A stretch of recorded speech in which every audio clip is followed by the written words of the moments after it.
राजकीय वर्तुळातून राष्ट्रवादी काँग्रेसच्या खासदार सुप्रिया सुळे यांच्याकडे ओबीसी प्रमाणपत्र असल्याचा दावा काँग्रेस नेते विजय वडेट्टीवार यांनी केलाय। त्याचबरोबर अनेक मराठा नेत्यांनी ओबीसी प्रमाणपत्र घेतल्याचंही त्यांनी म्हटलंय।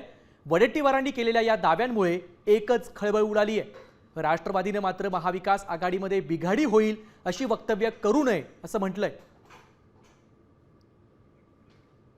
लक्ष्मण हाकेने आरोप केलेला आहे की विखे पाटील यांनी ओबीसीचं प्रमाणपत्र घेतलेलं आहे। अर्ध्या मराठ्यांनीच घेतलाय, 90% घेतलाय।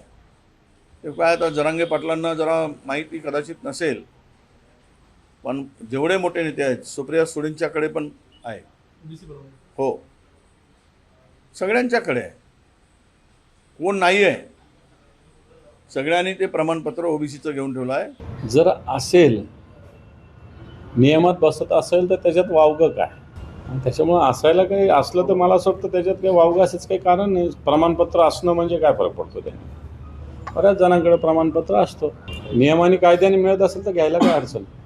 अशी शंका मला इकडे ज्यावेळेला निवडणुका होतात तेव्हा काँग्रेसचीच काही लोक म्हणतात की काही लोक आपापसामध्ये आपल्या जागा सेव्ह करण्यासाठी तडजोड करतात।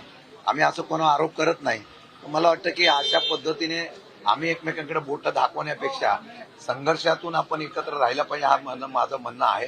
त्यामुळे कुठेही आपल्यामध्ये कुठले तरी निर्माण होणार नाहीची काळजी प्रत्येक पक्षाच्या नेत्यांनी केली पाहिजे।